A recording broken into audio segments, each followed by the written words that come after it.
Namaste, welcome to all on my new video. आजचा माझ्या व्हिडिओचा विषय आहे पवित्र पोर्टल टेट एक्झाम 2022. मागच्याच आठवड्यात तुम्ही प्रेफरन्स लॉक केलेले आहात आणि आणखीन एक नवीन अपडेट आलेली आहे की मागच्या प्रेफरन्समध्ये त्यांनी झडपी आणि मनपाच्या जागा दिलेल्या नव्हत्या.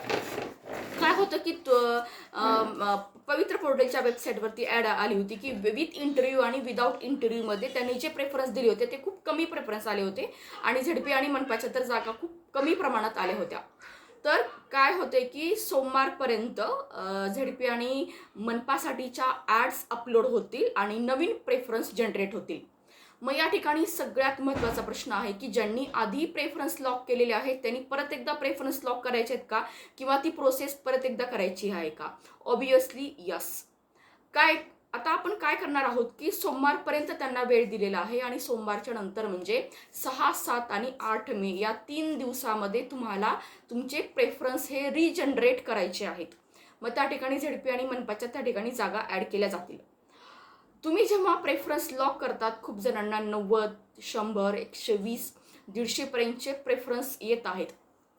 विदाऊट इंटरव्ह्यूमध्ये कमी असतील किंवा विथ इंटरव्ह्यूमध्ये पण थोडेसे जास्त प्रेफरन्स असतील. तर माझी तुम्हाला रिक्वेस्ट आहे की तुम्ही काय करा की तुम्हाला आता जेव्हा झेडपी आणि मनपाच्या जागांसाठी तुम्ही जेव्हा प्रेफरन्स जनरेट करणार आहात तेव्हा तुम्हाला खूप कमी कालावधी असणार आहे, कारण की जागा या ऑब्वियसली वाढलेल्या असणार आहेतच.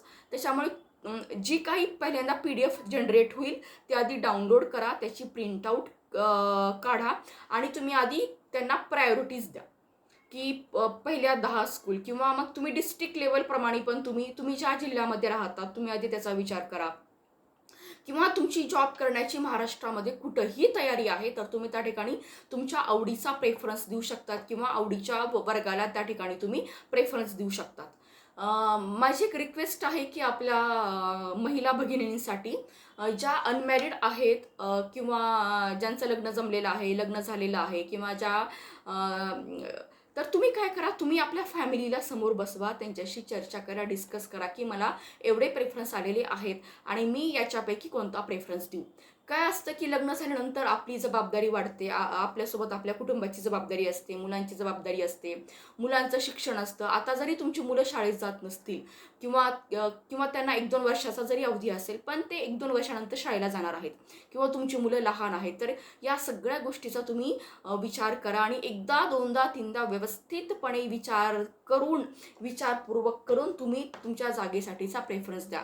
काय होणार आहे की खूप काही गरजू शिक्षक आहेत, गरजू विद्यार्थी आहेत की ज्यांना खरंच त्यांची फॅमिली त्यांच्या जॉबवरती अवलंबून आहे आणि त्यांना खरंच जॉबची गरज आहे. आज आपल्याला खूप ठिकाणी असं ऐकण्यात येत आहे की जेव्हा असे विद्यार्थी चर्चा करतात, महिला वर्ग चर्चा करतात, मुलं चर्चा करतात की मी 90 रेफरन्स, 80 रेफरन्स मी लॉक केलेले आहेत. मग विचार करा की सपोज त्याच्यापैकी जरी विथ इंटरव्ह्यू थ्रू तुमचं जरी सिलेक्शन झालं तरी तुमच्या जवळचे जो काही एरिया आहे, किलोमीटर वाईज एरिया आहे, डिस्ट्रिक्ट वाईज एरिया आहे, त्याचा विचार करा आणि तुम्ही व्यवस्थितपणे प्रेफरन्स लॉक करा. आणखीन एक गोष्ट अशी आहे की त्याच्यामध्ये खूप जणांना लॉग इन करताना प्रॉब्लेम येत आहे.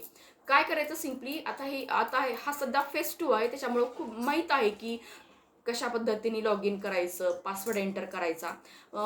प्रॉब्लेम असा येत आहे की जेव्हा तुम्ही कॅप्चा एंटर करतात आणि OTP खूप जणांना येत नाहीये, तर जो तुम्ही मोबाईल नंबर एंटर केलेला आहे, बहुतांश तुम्ही तो मोबाईल नंबर तो चेंज केला असेल मधला 2-3 वर्षामध्ये, कारण की ही टेट 2022ला झाली होती आणि 2025 आहे, 2-3 वर्षाचा कालावधीमध्ये गेलेला आहे. तर ज्यांना OTP येत नाहीये तर त्यांनी काय करायचं की त्यांनी क्रोम ब्राउझर ओपन करा, हिस्ट्रीमध्ये जा आणि तुमची हिस्ट्री त्या ठिकाणी तुम्ही डिलीट करा. जेव्हा तुम्ही ती हिस्ट्री डिलीट करताल तेव्हा तुम्हाला स्टोरेज मिळेल आणि तुम्हाला तो OTP जनरेट होण्यासाठी मदत होईल. कधी कधी काय होते की म्हणजे खूप जण आता महाराष्ट्रातले खूप विद्यार्थ्यांनी, लाखोच्या संख्येने विद्यार्थ्यांनी टेट एक्झाम पास आउट झालेली आहे आणि ते काय करतात की समजा आता आपल्याकडे सोमवार नंतर म्हणजे मंगळवार, बुधवार, गुरुवार 6 ते 8 मे हे 3 दिवस आहेत आणि काय केलं जाते की शक्यतो 6 मे हा आपल्याला मग ती PDF डाउनलोड करा, मग त्याच्यावरती विचार करा, आपल्या जागेप्रमाणे डिस्ट्रिक्टप्रमाणे प्रेफरन्स लावा, याच्यामध्ये आपला 1 दिवस जातो. मग उरतात शेवटचे उरलेले 7 आणि 8. सर्व्हर ऑब्वियसली त्या ठिकाणी मग सर्व्हरचा प्रॉब्लेम येतो किंवा लो इंटरनेट कनेक्शनचा प्रॉब्लेम येतो किंवा मग वेबसाईट मग ते पेज लोडिंगसाठीचा प्रॉब्लेम येत असतो. तर तुम्ही काय करा की ब्राउझरवरची जी काही हिस्ट्री आहे ती तुम्ही डिलीट करा. त्याच्यामुळं इझिली तुम्हाला OTP येण्यासाठी मदत होईल. काही जणांना इंटरनेट लो कनेक्शनचा प्रॉब्लेम येत आहे किंवा रेंज नसते काही ठिकाणी. तर मोबाईल एअरप्लेन मोडवरती ऑफ करून परत एकदा तो ऑन करा. डेफिनेटली तुम्हाला तो OTP येण्यासाठी मदत होईल. परत एकदा तुम्हाला एक खूप चांगली संधी आलेली आहे की आपल्याला ZP आणि मनपाच्या जागा या येत आहेत. जागा येत असताना व्यवस्थित वाचा, विचार करा, प्रेफरन्स नंबर द्या आणि सेव्ह आणि नेक्स्ट करायला विसरू नका. हे खूप महत्त्वाचं आहे. आणि जेव्हा तुम्ही प्रेफरन्स देताल विदाऊट इंटरव्ह्यू आणि विथ इंटरव्ह्यूसाठीच्या सुद्धा त्या ठिकाणी 2 लॉग इन त्या ठिकाणी 2 तुम्हाला टॅब पाहायला मिळतील. विचार करा आणि व्यवस्थित प्रेफरन्स द्या. परत एकदा तुम्हाला खूप साऱ्या शुभेच्छा.